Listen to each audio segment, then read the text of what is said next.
All right, we just jumped in a cab because we saw just throngs of Chinese soldiers running down the street. Hopefully we'll be able to catch them. No, here they are, tons of them. You see, Laura? It looks like these Chinese soldiers are doing their military exercises. They've been running all throughout the city. Every now and then on the streets of Lhasa, you can see evidence of China's military control over Tibet. But as we were finding out, the main problem that Tibetans face today isn't political oppression by China. What's going on here is actually more serious, which is what's called population transfer. The idea being that within the next few years, the number of Chinese in Tibet is going to explode. And that means that Tibet's culture is being overwhelmed by the Chinese. I just want you to observe some of the signs. If you look, the Tibetan language is above the Chinese, and it's mandatory for the Tibetan writing to be much smaller than the Chinese. Look. From commercial signs on businesses to television commercials, more and more things in Tibet are Chinese. China has always claimed that Tibet is part of China. So they say, look around, this development is amazing. We should be proud that we could develop this place that was considered the most remote region of the world. We're coming to the fruit market. Oh, but it's not just fruit. Look at all the dead carcasses. You said it was a fruit market, not a carcass market. Markets like this one show off Lhasa's growing prosperity, but if you look around, you can see that none of the merchants are Tibetan. This market is almost entirely Chinese. Right now, the population of Tibet is about 13.5 million. 6 million Tibetans, 7.5 million Chinese. 你喜欢拉萨吗？喜欢拉萨。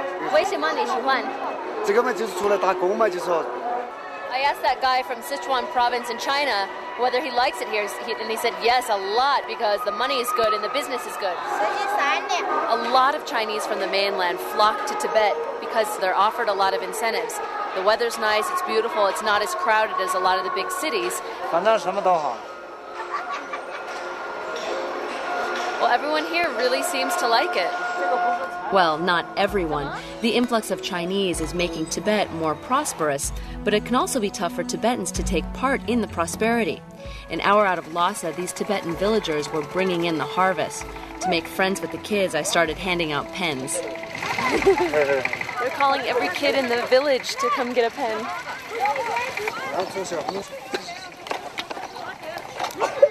Now all the adults want pens. Pretty soon, the entire village stopped working to gather around me. Do they have television here? No electricity power. Did these young people, these young men and women, did they go to the secondary schools? They never. Do any of these people speak Chinese? No, but I can speak Chinese. In order to get jobs in Tibet, one has to be educated up to a certain degree, and a lot of Tibetans are not, so of course they have a much more difficult time getting jobs than the Chinese.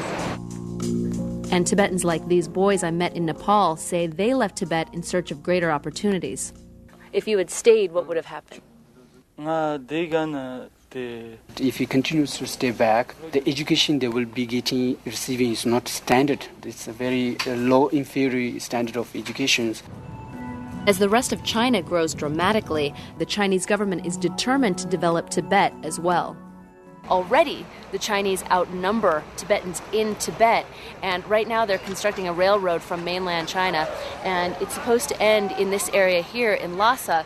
And people say that once that happens, say goodbye to Tibet, because it will allow the Chinese so much more access into this world. Many Tibetans fear that one day Tibetan culture will be nowhere to be found except in shows put on for tourists.